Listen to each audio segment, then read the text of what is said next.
로마서에서 가장 사람들이 사랑하고 좋아하는 8장에 드디어 우리가 이르렀습니다. 로이 존스라는 그 영국의 유명한 주석가이면서 설교자인 목사님은요, 로마서 8장 1장부터 몇 절이죠? 39절까지 말씀 가지고 책 5권을 쓰셨어요. 엄청난 분량의 책을. 그분의 견해로 이야기하면 성경책 다 없어지더라도 로마서 8장 한 장만 있어도 사람들은 다 구원받을 수 있대요. 그만큼 로마서 8장은 그 내용이 있어서 아주 풍성한 그런 장입니다. 자, 우리 5장부터 8장까지가 현재 펼쳐지고 있는 하나님의 역사를 바울이 기술하고 있다 이렇게 얘기했으니까 큰 픽처, 로마서의 큰 픽처를 보기 위해서 다시 한번 5장 살펴보세요. 5장 이렇게 8장 이렇게 잡으시고 5장 이렇게 한번 쳐보세요. 5장 1절부터 11절까지 보면 무슨 내용이 있었죠? 예, 우리가 그리스도로 말미암아 의롭게 된 우리가 누리는 복, 현재 누리는 복, 내가 예수 그리스도를 영접해서 의롭다고 여기심을 받게 되면 누리게 되는 복이 뭔가를 설명한다 그랬어요. 여러 가지 복에 대해서 얘기하셨어요. 원수되었던 하나님과 화평한 관계를 누리게 된다. 평화를 누리게 된다. 그리고 지성소에 계신 그 주님께 내가 그냥 직접 가서 교제할 수 있다. 또 구원의 확신. 또 그다음에 고난 가운데서도 그 의미를 발견하고 고난 때문에 기죽지 않는다. 또 어떤 복이 있었죠? 등등. 5장 1절에서 11절까지 쭉 얘기하셨고요. 12절 이하에 보면 우리가 예수 안에서 새로운 삶을 사는 게 마치 그리스도라는 나라, 그리스도를 왕으로 모신 나라, 우리가 이전에는 아담을 왕으로 모신 나라에 살고 있었다면 이제 이민 가서 그리스도를 왕으로 모신 나라 안에 살고 있는 것이다 라는 설명을요. 얼마나 우리가 그 아담 족보에 속해 있기 때문에 그 아담의 그 죄의 모든 그 결과들을 살 수밖에 없었는지, 그 대신에 우리가 이제 예수 그리스도를 통해서 새로운 나라에 속해 있기 때문에 얼마나 귀한 축복을 받는지 이 두 나라의 개념에서 그리스도와 아담 이 두 사람을 통해서 비교하면서 우리가 설명해 주셨고, 6장, 7장, 8장은 세 가지 개념을 가지고 사는 바울이 이제 우리의 삶을 조망해요. 세 가지 단어가 뭐냐면 은혜, 죄, 율법이에요. 은혜, 죄, 율법. 우리가 지금 은혜를 받고 은혜 가운데 살고 있어요. 그렇기 때문에 우리가 이제 죄를 져도 좋습니까? 하는 그런 문제라든지, 그럼 율법이 죄입니까? 하는 그런 문제라든지, 또 율법과 은혜는 어떤 관계입니까? 이런 율법, 죄, 은혜 이 세 가지 단어를 가지고 이 각각의 관계를 6장에서 7장은 설명해주고 있어요. 근데 7장 마지막 보면 그 톤이 굉장히 이렇게 아주 어두웠죠. 법을 얘기하면서 율법과 죄의 관계를 얘기하면서, 율법은 참 선한 건데 그 자체는 굉장히 좋은 건데 그 율법 속에 그 율법을 지키게 할 수 있는 능력이 그 속에 없다는 거예요. 그렇기 때문에 율법을 선한 것인 줄 아는 우리가 율법을 배웠다 할지라도 올바르게 살지 못하는, 예를 들면 이제 하이웨이 가다 보면 이렇게 100km 제한 속도 딱 붙어 있는데 없으면 사실은 이게 몇 킬로로 100km 넘어가든 안 넘어가든 죄도 아니었는데 이 100km가 딱 붙어 있는 순간 그 100km가 이 100km로 100km 넘지 않는 게 옳은 거구나 알게는 하는데 그 표지판이 우리로 하여금 100km 밑에 드라이브 하도록 하는 어떤 능력이 없다는 거예요. 능력이. 그러니까 오히려 그 율법 때문에 우리가 범법하게 되는 결과를 발생할 뿐 실질적으로 도움되는 게 아니라는 거예요. 율법이.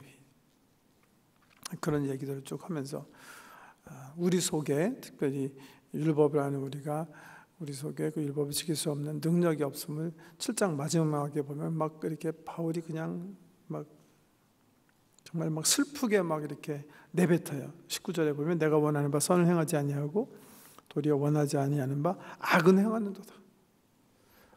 내가 율법을 알기 때문에 선이 무엇인지 알지만 이상하리만치 그 선을 행하지 않고 악을 행하고 있습니다.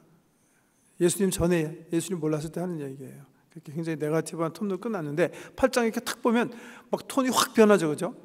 아주 뭐 긍정적으로 너무나 막 그냥 막 낙관적인 그 톤으로 딱 변하는 거예요. 왜? 여기서는 지금 새로운 삶을 가능하게 한 에이전시 하나를 소개하고 있기 때문에 그래요.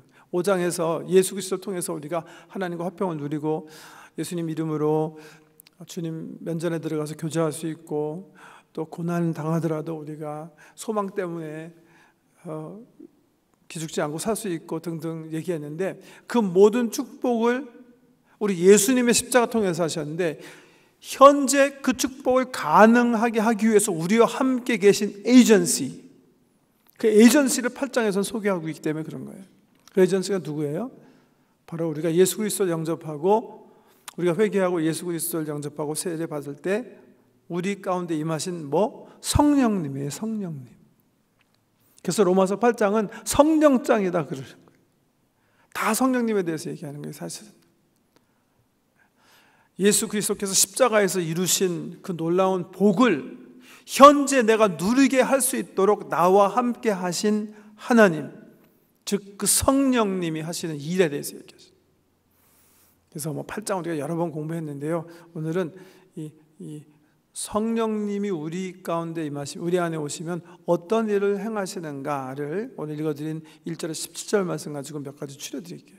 한번 보세요. 본문 말씀. 첫 번째, 성령님이 우리에게 오시면 1절에 보면 그러므로 이제 그리스도 예수 안에 있는 자에게는 결코 정죄함이 없나니 그 이유를 얘기하면서 2절에 이는 그리스도 예수 안에 있는 생명의 성령의 법 능력이 죄와 사망의 법 능력에서 너를 해방하였습니다. 성령이 우리가 예수 그리스도를 영접했을 때 우리에게 임한 성령님이 우리 가운데 거하시면 뭐한다? 그 성령님은 우리를 죄와 사망의 능력에서 우리를 해방시켜 주신다. 할렐루야. 이 주어가 성령님인 걸 기억하셔야 돼요. 내가 아니에요. 내가 나를 사망의 몸에서 구원하는 게 아니고 내가 내 능력이 있어서 나를 죄로부터 구원해내는 게 아니라 그 주어가 내가 아니라 누구예요? 내 안에 들어와 주신 성령님이시다. 이렇게. 하나님께서 내 안에 계셔서 내가 죽어야 하는데 그 죽음을 깨트려 버려 주신다는 거예요. 깨트려 버려 주시는 거예요. 그러니까 여러분 두 가지 좀 이 말씀 가운데 좀 이렇게 가슴에 새기셔야 되는 게 있는데 첫 번째, 이 세상 사람은요 둘로 이렇게 딱 나눠질 수가 있는 거예요. 정죄 받아야 될 사람, 받을 사람, 정죄 안 받을 사람.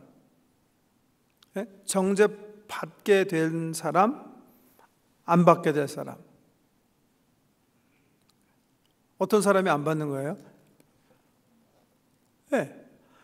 예수 영접해서 성령이 우리 영혼 속에 들어온 사람, 이런 사람들은 뭐예요? 죗값을 치르지 않는 거예요. 그냥요. 근데 그 성령께서 우리 영혼 속에 들어오지 않는 사람들은 어떻게 해야 돼요? 죗값을 치러야 되는 거예요. 죗값을 치러야 돼요. 우리 세상 사람들이 지금 두 개로 딱 나눠져 있는 거예요. 교회 지체들은 어떤 지체들이에요? 죗값을, 죄는 준 거예요. 같이 세상 사람도 죄 졌고 우리도 죄 졌어요. 하나님 올바로 섬기지 못했어요. 부도덕한 죄도 졌어요. 그런데 그 죄값을 치르지 않아도 되는 사람이 있어요. 어떤 사람이에요? 예수 영접해서 성령님이 우리 영혼 속에 들어오는 사람. 이 사람은 죄를 그냥 똑같이 범했는데 안 갚아도 되는 거예요. 그냥 가려져 버린 거예요. 여러분, 이게 얼마나 큰 축복인지 몰라요. 저는 요즘 몇 달 전부터 우리 영어권 목사님들과 함께 이제 화요일부터 금요일까지 이렇게 아침 7시 30분부터 한 3시간 같이 기도하면서 공부해요. 성경 말씀 가지고 함께 기도하면서 아주 행복한 시간을 보내고 있는데 요즘 같이 기도하는 내용들이 죄의 문제에 관한 거예요. 여러분 한번 생각해 보세요. 아담과 하와가 죄 한 번 딱 졌어요. 여러분 그 죄 때문에 지금 이 세상에 나타나는 고통을 생각해 보세요. 죄는 그렇게 무서운 거예요. 우리의 죄도 마찬가지예요. 우리가 죄 한 번 짓잖아요. 그 한 번 죄가 그냥 없어지는 게 아니에요. 이 세상에 고통을 심는 거예요, 고통. 이 세상에 아주 그냥 무질서를 심게 하는 거라고요. 아담의 죄가 그랬던 것처럼 한 번의 죄가 자꾸만 이 세상엔 엄청난 불행과 어지러움을 막 풀어주셔야 된단 말이죠. 양산해야 된단 말이죠. 근데 우리가 아담처럼 아담도 살다가 더 많이 죄는 졌겠습니다만은 아담처럼 그렇게 한 번만 죄 졌어요, 우리가 진짜 생각해 보세요. 우리가 하나님 앞에 범한 죄들이 있잖아요. 우리가 보통 십자가 앞에서 우리가 범한 죄를 한번 기록해 봅시다 해가지고 이렇게 종이에 쓰면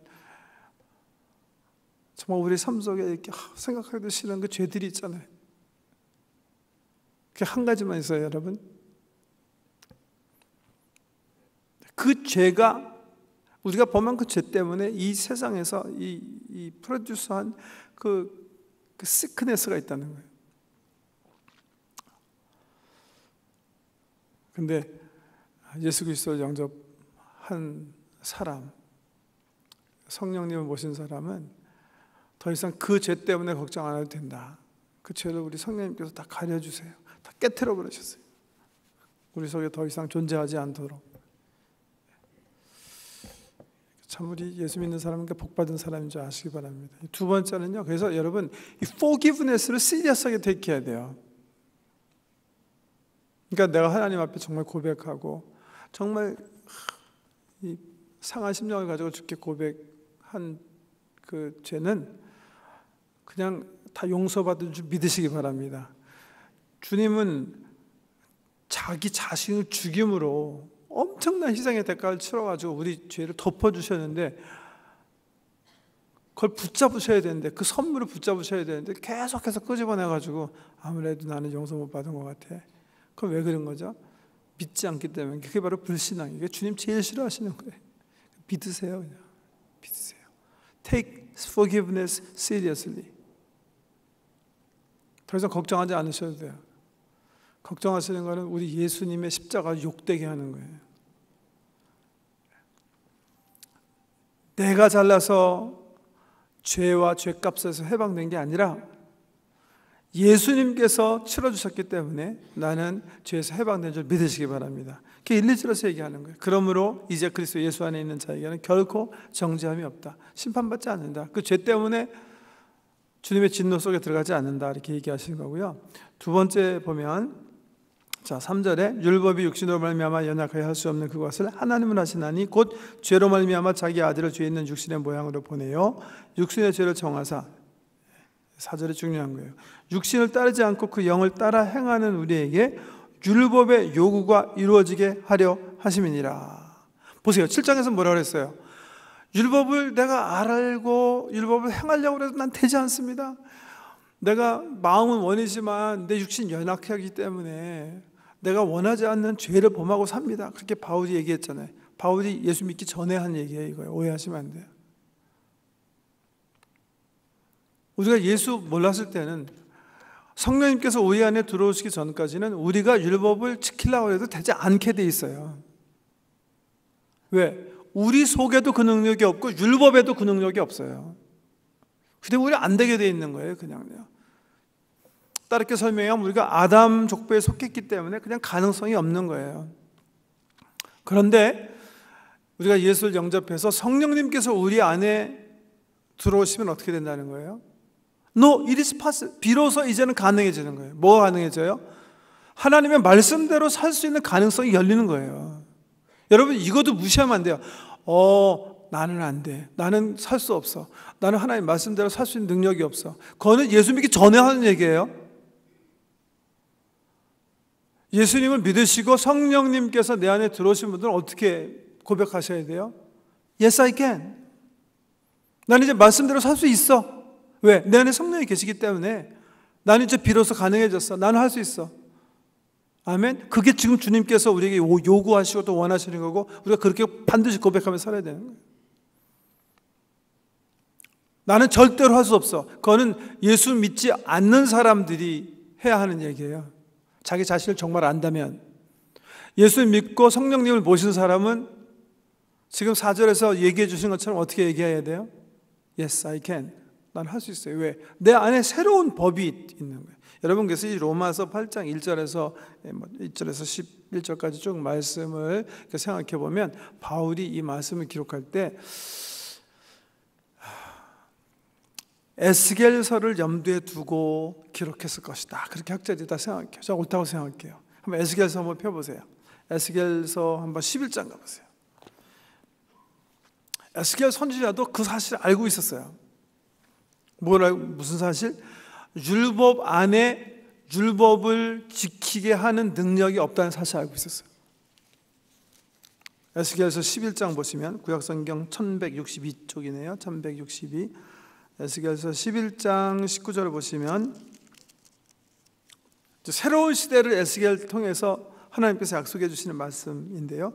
내가 그들에게 한 마음을 주고 그 속에 새 영을 주며 그 몸에서 돌 같은 마음을 제거하고 살처럼 부드러운 마음을 주어 내 율례를 따르며 내 규례를 지켜 행하게 하리니 그들은 내 백성이 되고 나는 그들의 하나님이 되리라. 하나님께서 구약 백성에게 율법을 주셨는데 백성들이 율법대로 살지 못해요. 그래서 새로운 시대를 여시겠다는 거예요. 그 시대는 어떻게 누가 열 것이다? 새 영이, 하나님께서 사람들의 영혼 속에 새 영을 부어주심으로 그 시대를 열 것이다. 그래서 그 몸에서 돌 같은 마음을 제거하고 살처럼 부드러운 마음을 주시고 비로소 율례를 따르고 규례를 지키게 하겠다, 이렇게 얘기하세요. 또 36장 한번 가보세요. 에스겔서 36장 26절 비슷한 말씀이 기록되어 있는데요. 에스겔서 36장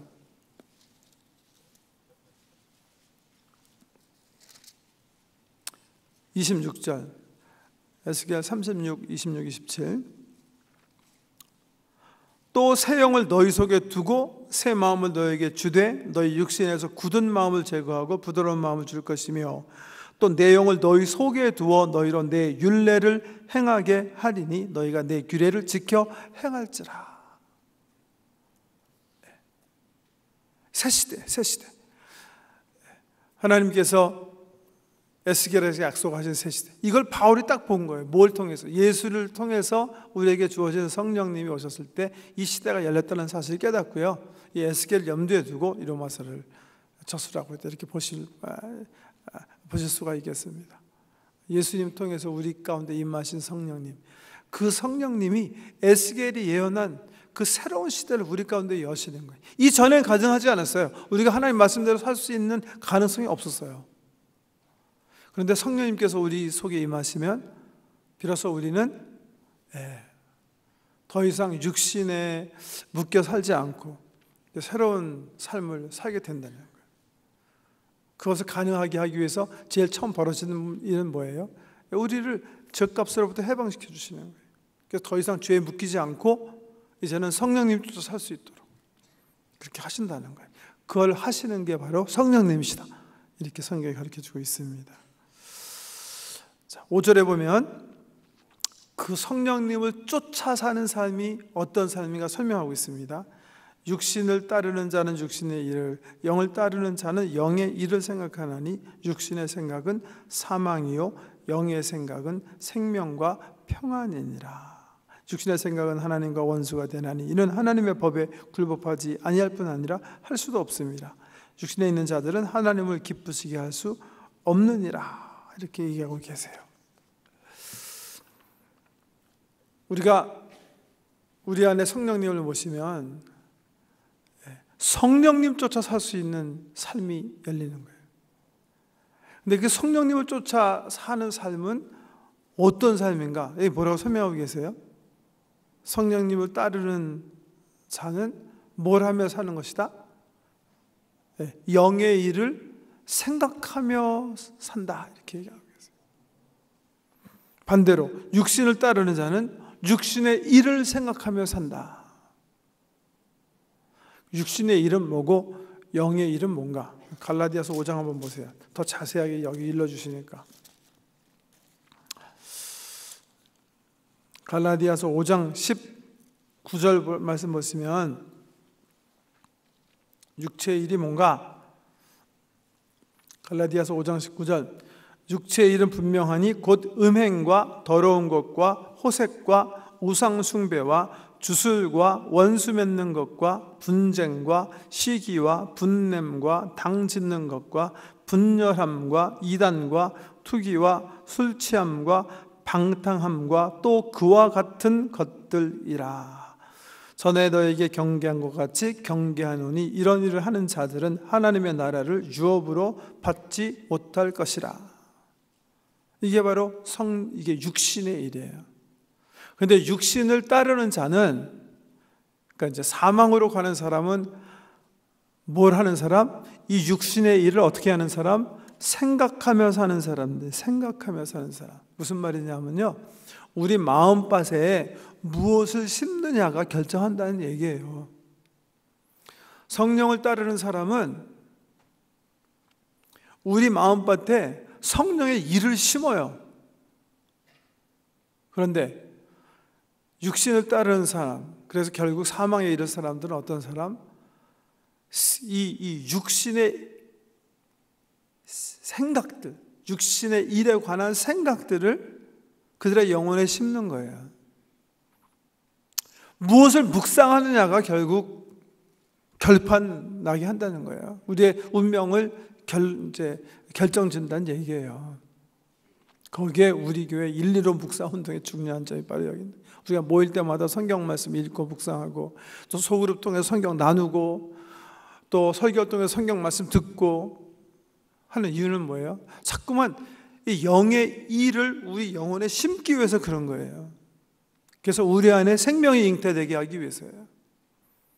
그런데 그런 일은 힘쓰지 않고 여기 나온 대로 음행, 더러운 거, 호색하는 거, 우상, 원수 맺는 거, 분쟁, 시기, 당짓는 거, 분열하는 거, 이단, 이런 생각들을 자꾸만 이런데 우리 자꾸만 관심을 가지고 우리 영혼에 자꾸만 이런 생각들을 세우면 우리는 사망으로 간다는 거예요.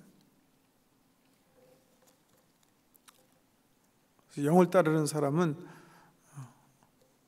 어때야 돼요? 영의 생각. 특별히 그래서 아침을 새벽 기도에 나오지 못하시더라도 아침 첫 시간은 꼭 주님과 주님 말씀과 함께 시작하신 여러분 되시길 축복합니다. 여기 보면 육신의 생각과 영의 생각을 이렇게 설명해 놨어요. 여러분, 여기 바울 선생님께서 우리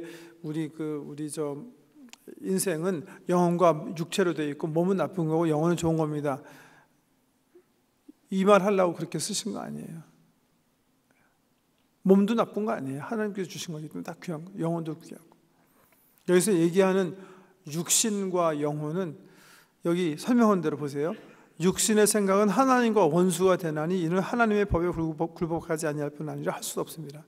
육신이라는 말을 어떤 관점에서 사용했냐면, 육신을 따르는 자는 하나님을 거스리고 자기 자신이 스스로 주인 된 사람 얘기하는 거예요.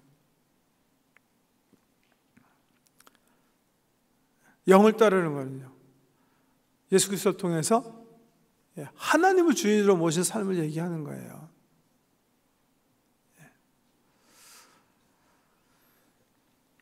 육신에 있는 자들은 하나님을 기쁘시게 할 수 없느니라. 만일 너희 속에 하나님의 영이 거하시면 너희가 육신에 있지 아니하고 영에 있나니 누구든지 그리스도의 영이 없으면 그리스도의 사람이 아니라. 그리스도께서 너희 안에 계시면 몸은 죄로 말미암아 죽은 것이나 영은 의로 말미암아 살아있는 것이라. 11절 예수를 죽은 자 가운데서 살리신 이의 영이 너희 안에 거하시면 그리스도 예수를 죽은 자 가운데서 살리신 이가 너희 안에 거하시는 그의 영으로 말미암아 너희 죽을 몸도 살리시리라. 뭐 하게 된다는 거예요? 부활하게 된다는 거죠. 그죠? 뭐 때문에? 우리가 예수 믿었을 때 우리 안에 모신 성령님 때문에. 근데 그 성령님을 성경에서 뭐라고 얘기했냐면 그 성령님이 예수님을 살리셨다고 얘기하고 계세요. 여러분에게 은사 주신 그 성령님 있으시잖아요. 여러분의 마음을 뜨겁게 하고 회개하게 하고 예수를 영접하게 한 그 성령님 있으시잖아요. 그 성령님이 어떤 성령님이라고 11절에 보니까 예, 예수님께서 죽으셨을 때 예수를 죽음에서부터 일으켜서 부활하게 하신 그 하나님이 바로 그 하나님이라는 거예요. 우리가 받은 그 성령님이요. 그리고 그 성령님 때문에 우리도 예수님처럼 부활하게 된다는 거예요. 아멘. 그렇게 성령님이 귀한 거예요, 여러분. 그러니까 성령님 받으셔야 되는 거예요. 그 성령님이 오셔야 하나님에 대해서 우리 비로소 생각하는 거예요. 하나님에 대해서. 저는 이 말씀이 그냥 제 삶인 것 같아요. 제 어떤 간증인 것 같아요. 간증. 저 20대 때 그냥 성령님 몰랐을 때예요. 그 삶을 한마디로 요약하면 나를 위한 삶이에요. 그냥 내가 주인인 삶이에요. 내가 나를 위해서 내 삶을 계획하고 결정하고 꿈꾸고 경성하는 그런 삶을 살았어요. 근데 성령님께서 제 영혼에 임하시니까 이렇게 확 좀 변하는 게 있어요. 그게 뭐예요? 비로소 하나님이 보이는 거예요. 이게 나 위해서 내 인생을 나를 위해서 살지 말아야 되겠구나. 내가 하나님 위해 살아야 되겠구나. 하나님이 들어오는 거예요. 하나님이요. 그전까지는 하나님이 없었는데요. 그러니까 성령님이 하시는 거예요. 나로 하여금 하나님 자녀로 살게 하시는 거예요. 하나님의 뜻이 무엇인지 물으면서 살게 하는 거예요. 하나님 위해서 사는 거예요. 더 이상 날 위해서 사는 게 아니라. 성령의 인도하심이에요. 성령의 인도하심. 성령의 인도하심은 하나님의 주권, 예수의 왕도심. 여기 계속 반복돼서 나오는 단어가 그리스도라는 단어가 뜻이 뭐예요? 예수의 라스트 네임이 그리스도예요. 그래서 예수 그리스도예요.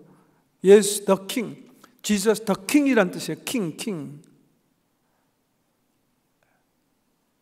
왕권이 바뀌는 얘기하는 거예요. 주권이 바뀌는 얘기. 성령님께서 우리 안에 임하시면 우리가 예수를 왕으로 모시고 예수의 주권 인정, 하나님의 주권 인정하고 그 안에서 새로운 삶을 살아요. 바울이 고린도전서에 보면 뭐라 그랬어요? 그러므로 너희가 예수 그리스도 안에 있으면 새로운 피조물이라. 이전 것은 다 지나갔으니 보라 새 것이 되었다 하는 바로 그 새 삶. 새 삶은 뭐가 새 삶이 되는 거예요? 내가 예수 몰랐을 때는 내가 주인 된 삶이에요. 나를 위해서 모든 일을 하는 삶이에요. 그게 바로 죄의 삶이에요. 죄에 묶였던 삶은 다른 삶 아니에요. 내가 주인인 삶이 죄예요. The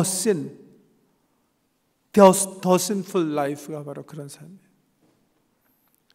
근데 예수께서 찾아오시고 예수를 통해서 다시 하나님과의 관계를 회복해서 내가 하나님을 나의 주권자로 섬기며 살아가는 그분의 영광이 내 삶의 목표가 되는 거예요. 그걸 누가 가능하게 하셨다? 누가 시작하셨다? 내 안에 찾아오신 성령님이.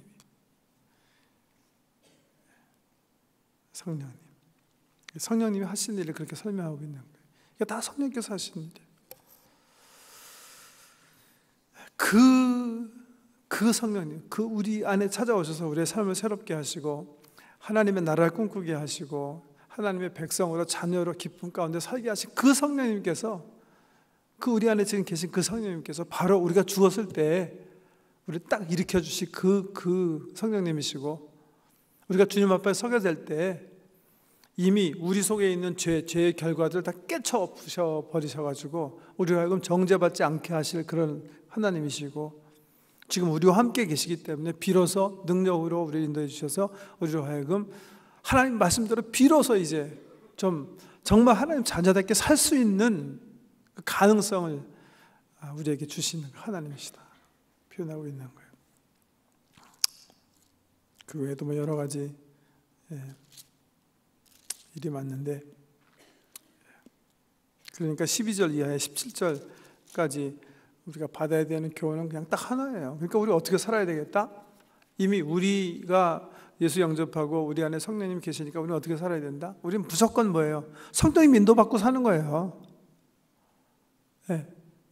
우리 자신이라 우리 생각은 어떻게 하고 죽여버리고 그 얘기하는 거예요. 지금 여기에 12절에 보면 그러므로 형제들아 우리가 빚진 자로 돼 육신에 져서 육신대로 살 것이 아니니라. 너희가 육신대로 살면 반드시 죽을 것이로되 영으로서 몸의 행실을 죽이면 살리니 무릇 하나님의 영으로 인도함을 받는 사람은 곧 하나님의 아들이라. 그러니까 예수 그리스도를 영접하고 우리 안에 성령이 계심을 믿으십니까 여러분? 그러시면 어떻게 하면 되는 거예요? 우리가 해야 될 일은 그냥 딱 하나예요. 그냥 간단하게 그 성령님 인도하심을 받고 살면 되는 거예요. 말씀을 통해서, 교회를 통해서, 기도할 때에, 또 그리스도의 사람들을 통해서 성령님께서 말씀하실 때, 내 생각과 갈등이 일어날 때 특별히 내 행실, 내 생각, 내 몸의 이런 것들을 그냥 무시해버리고요, 하나님의 영광을 목표로 하면서 성령께서 인도하신 데 따라 순종하면서 사는 거예요. 그러면 어떻게 돼요? 영원히 사는 거예요. 우리는. 그런 귀한 축복이 우리 사랑하는 성도님들과 함께 영원토록 있으시길 주 이름으로 축복합니다. 기도하십시다. 하나님 아버지 감사합니다. 우리 속에 아무 선한 것이 없었는데 선한 옷을 예수 그리스도의 십자가의 피로 입혀주시고, 예수 영접할 때 우리 성령님 우리 안에 모실 수 있도록 도와주시고, 그 성령님께서 우리가 하나님을 향해서 아바 아바지라 부르짖을 수 있도록 일러주시고 일깨움도 주시고, 또 지금 우리의 삶을 인도해 주시며 하나님의 법대로 이제 비로소 주님 기뻐하시는 삶을 살 수 있도록 힘과 능력으로 함께해 주시니 너무 감사합니다. 우리 안에 계신 성령님, 당신이 우리의 인도자심을 고백합니다. 때로 우리 옛 습관이나 아직 죽지 않은 우리의 육신의 그 행실들이 우리를 이렇게 저렇게 유혹하려 할 그런 순간이라도 우리 함께 하신 성령님, 정말 우리가 결단하고 쫓아가며 하나님의 거룩한 뜻을 우리 삶을 통해서 이뤄드리는 자녀다운 삶을 살 수 있도록 주여 인도하여 주시옵소서. 성령님을 소멸시키거나 무시하거나 근심하게 하거나 슬퍼하게 하는 사람 없도록 우리의 모든 삶을 성령님의 인도하심에 맡기며 살아가는 저희 될 수 있도록 은혜 베풀어 주시옵소서. 예수님 이름으로 기도드립니다. 아멘.